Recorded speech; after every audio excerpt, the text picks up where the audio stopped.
Morning. Maadjong buntag. Kasayo na kasuloy. Maugyod. Kasayo. First trip.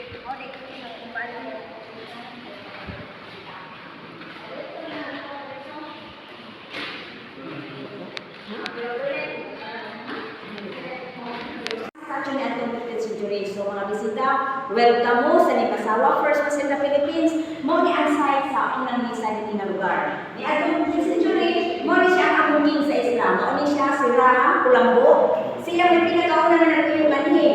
Sa panahon na si Raham Kulambo, ikan siya sa Indonesia nga lugar, nilibot sila, o siya may unang na discover din sa Islam. Sa panahon pagkabot ni Raham Kulambo dire, nga ulitaw pa siya, yan yung pangalan ang Isla o Masawa. Muna siya ang first name sa Isla, sa Masawa.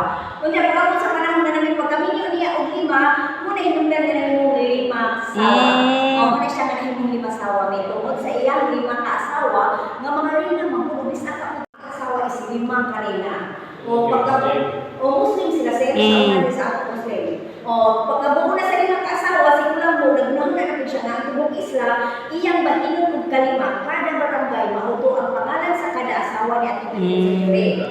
O unang asawa ni Kulambo, si Rina Tirana, kanang ang priya na municipality mo na ang unang asawa, o pinakakusog asawa siguro, kay mauto'y ginigaluhan ni Kulambo o gold na duyanan sa bata. O gold siguro talihatag sa unang asawa.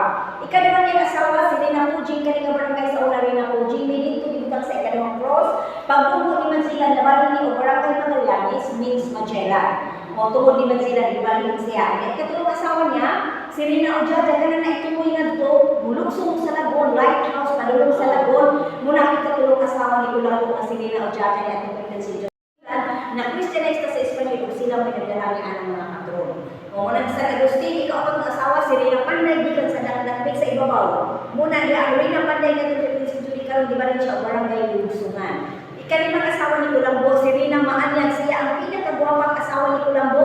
Rina Maanyag ng 15th century. Karon di ba rin siya barangay San Bernardo ilang patron. O mo ito ang iyang nalimang asawa nga nabuo sa 15th century nga mo hinungdan nga nahimong lima sawa ang Islam. Wala siya si Raha Kulambo o ito na nagtuyo sa Islam. Nya kani si Raha siya ni igsuon silang duha, siya ang Raha dito sa Butuan. Butuan City ako. Bisita si siyang brother, mo puto ang time na niluto sila si Ferdinand Magellan na nakapil siya sa nagluhod niya niya. Si Raha Siabo, brother ni Kulambo, King of Butuan, Agusan River. Diyan siya ka naman na si Magellan.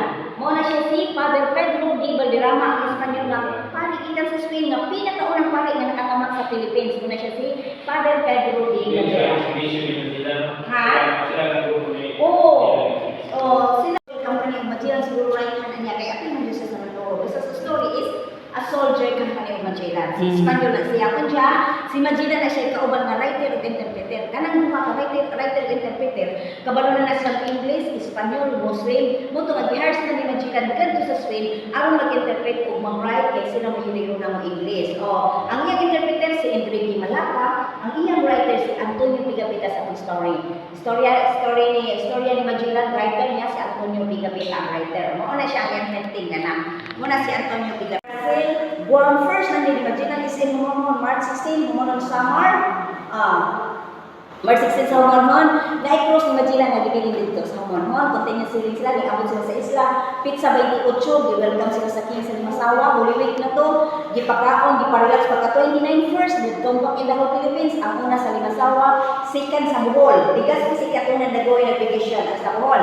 1565 to 1521. Pagka 30, nag-harvest sila. West, pagka March 31, mauna ang atong first research sa Limas, si Father Pedro, nagmas na nila site, ug dili ang site sa first cross o second cross sa ibabaw.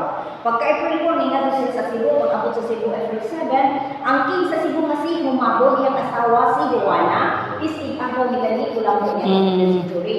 Pagka April 14, nahitabo ang second mass sa Cebu, pag human-humas nito, si Father Pedro nag-baptize og 800 kasi Cebuanos convert to Christian. Pag human, automatic si Magellan ni Panhuman to sa Mactan, April 27, muna na i-battle ang Mactan, dito siya napatay sa Mactan Island. Si Padre Pedro si Pigapita, mga sila ang mga buhin ng kabalik sa Spain. Di ka sila sa Cebu, hapit sila sa Spice Island. Cebu, Palawan, Mindanao, Sur Archipelago. Pag-abuting sa Borneo, nakita ng Spice Island, nangungurang Spice Island, kaya mo isuko sa Spain. Gipuno ang buwang kagaling, kaya sa kagaling na dyan ang Concepcion, na sa Bohol, kaya nag-operate namatay sa Mactan. Ang duha ni Abo sa Spice, gipuno ang Spice, kaya isuko sa Spain. Pagkapuno, nagbuwag ang duha ang Victoria sa Indian Sea, Trinidad sa Ocean. Balik sa Spice Island, nalunod siya, nagbuwag katulog, ang nakabalik sa Spain, maura ang Victoria. Sa lima kagaling, sa lima kagaling ni Bajilan, only Victoria will not stay. Ang kauban niya ng 268 ang nakabalik is 18 survivor only, si Father Pedro Sitigapet, taong na i-exercise sa Espanyol. O mo ito ilang mga short story. Bahala ginigbalik dito, basa na basta nakalikong dagat. Ezra. Ezra.